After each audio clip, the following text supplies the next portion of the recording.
Hi guys, welcome or welcome back to my channel. It's Nash, owner of Nash's Wallet. So for today's video, we're going to be taking a closer look at my 2021 financial goals.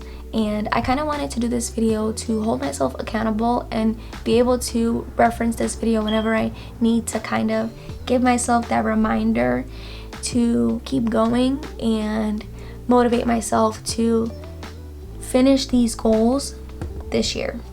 And also, hopefully this video can motivate you to hopefully sit down and figure out what your financial goals are for this year, and we can hold each other accountable. So leave down below any of your goals and let's kind of support each other on this financial journey. But with that being said, I kind of wanted to just take some time to elaborate on them, explain my methods and strategies, as well as how I plan to either save or pay off and all that good stuff. So let's hop right into it. So as you can see, right in the middle, we have, this is actually my bullet journal for this year. I have them written in my notes on my phone, but I'm a very paper and pen kind of girl. So I wanted to make sure that I wrote them down in my notebook so I can just reference this, since this will basically be my catch-all planner. So it kind of made sense for me to have it in here as well. And if you're interested in this notebook, I'll actually leave it down below because I found it on Amazon. But if we actually flip over, I actually just finished writing this out. And I wanted to make sure that I included everything just so I can break it down for you guys and also break it down for myself for the future. So I have it labeled here as 2021 financial goals. And one thing that I'm trying out for this year is, I have it written here, is my Q1 goals. And basically within this I have categories. So we have personal, business, relationships, and finances. And basically I'm putting together smaller goals and steps to help me get to the overall goal for the full year. That's one thing that I feel like will definitely help me accomplish these. So now let's get into this. Number one, we have Payoff Upstart loan. So I'm currently still in school. So I have a total of about $7,700 in student loans. And $2,000 of that roughly is my Upstart loan, which is a personal loan that I took out to pay my semester. And the other $5,000 and some change that I have left is a federal loan that I don't actually have to pay until I'm done with school, which will be at the end of this summer. So my goal is to just tackle this. One thing that I stopped doing in 2020 was doing the extra debt payments, just because I wanted to focus on saving, and I felt like I couldn't do both.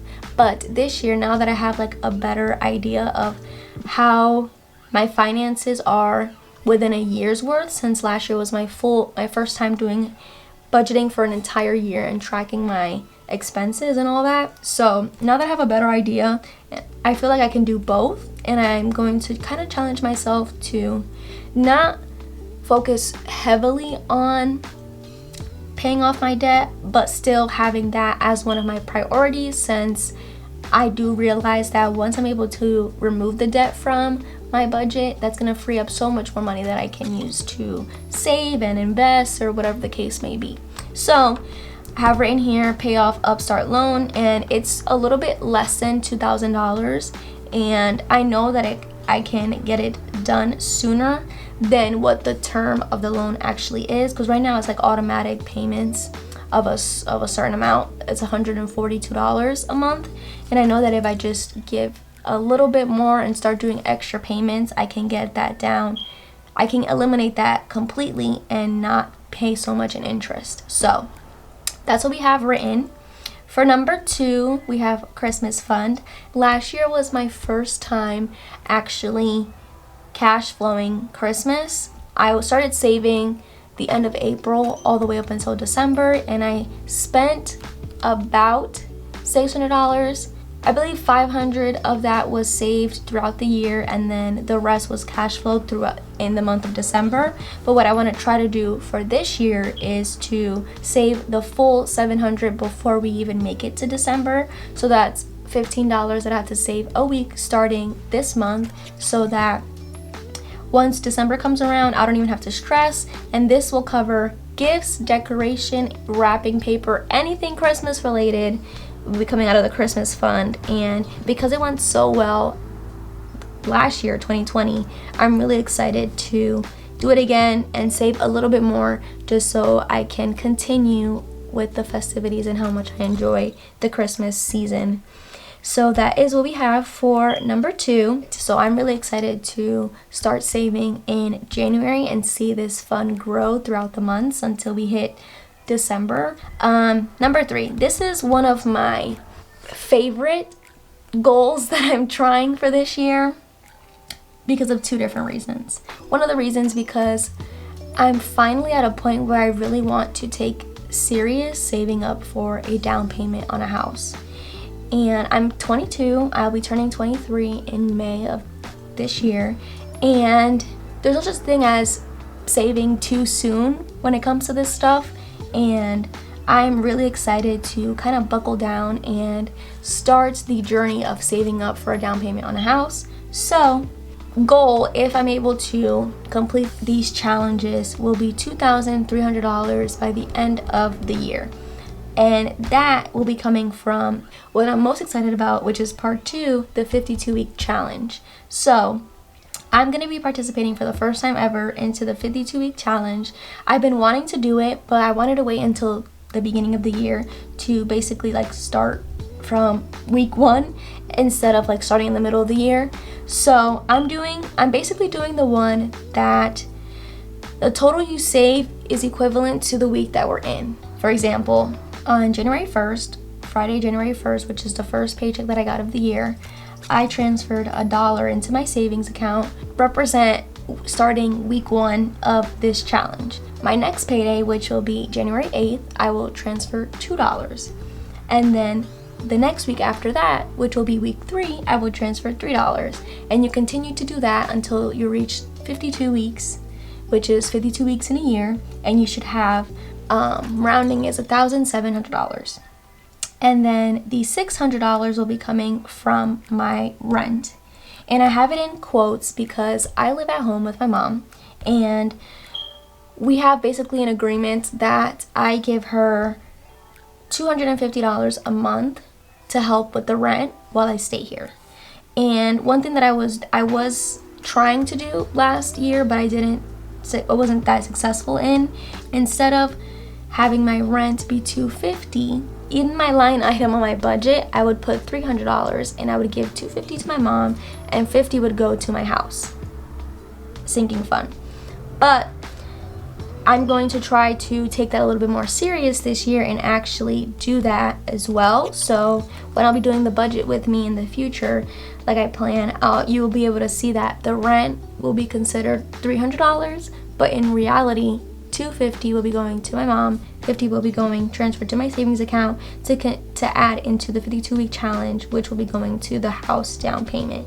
So with those 2, which I'm really excited to try to complete, I should have $2,300 by the end of the year. It just makes me really excited to try to complete these financial goals because I know that I'll be putting myself a step closer to the future that I want to have, and to be financially prepared for once I'm ready to take on the next step and buy a house. And I know that that's nothing close to what the down payment will actually be, but it's a step closer than what I was in 2020. So I'm really excited about this. A nice little fun challenge that I want to try that I've seen a lot of people do on Instagram is the $5 challenge. And the way I'm going to be doing it is basically any $5 that I get back from a transaction when I'm paying will be going towards this $5 challenge. I actually have it in here, envelope that I made. I already have a $5 in here. So it'll be going in here, and this money will be actually going towards my emergency fund. I want to increase my emergency fund this year. I have $1,100 in my emergencies fund currently, and I want to increase it, and this is a nice way of doing it without realizing that I'm saving. And I feel like that's one of the best ways for me to save, is to kind of give myself challenges like this, and that's where I thrive the most. But I do still want to add money to this fund within my own budget, within my paychecks throughout the year, but this is a nice way to increase it, and the amount is endless because it kind of just depends on how many 5s I get. So it's up to me, be true to the challenge and actually save every $5 that I get back. So I'm really excited to start this one as well. And these are the 2 main challenges that I'm going to be doing for 2021.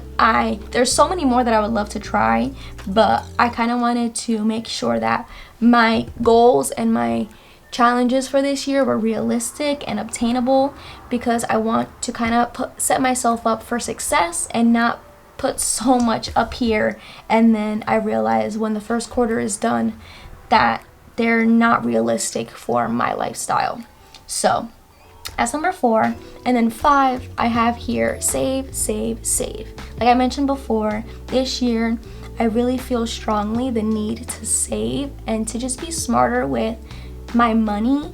Basically, the whole method of paying yourself first is like really heavy on me for 2021, and I kind of want to just have that in the back of my head when it comes to me budgeting any paycheck or any money that'll be coming into my hands. I want to be smart with how I distribute it and save as much as possible, especially how I have written down here my sinking funds. I love sinking funds, and they saved me last year in so many different ways, especially with the unexpected that I basically had the money set aside for, especially like, for example, like car maintenance and all that good stuff. So I definitely want to beef these up. But one thing that I didn't like is, even though I contributed a lot to these sinking funds, as quickly as I was able to fund them, I had to use the money and deplete the whole sinking fund. So one thing that I want to try a little bit different is to be able to fund them and have money set aside in each category before I actually need to use it, so it kind of feels like I'm not depleting it so fast. So I'm actually going to be entering 2021 with $200 in here, which is better than nothing. It's not completely empty, but I am excited to hopefully see this grow from month to month as well, but also not limit myself to not being able to use any of these, because the whole point of sinking funds is, for me personally, that if I need it, I'm gonna use it, and if it's there, it's meant to be used. But I would love to have these grow as well, so we'll see. But that kind of wraps up my goals for this year, and I'm feeling good, I'm feeling motivated, and I'm feeling like I can do it. So yeah, that wraps up my 2021 financial goals breakdown. Like I mentioned earlier, let me know down below if you have any goals that you would like to share, that you would like for me to motivate you on as well, and I will see you guys in the next video. By the way, don't forget to subscribe and like the video, and I will see you guys in the next one. Bye!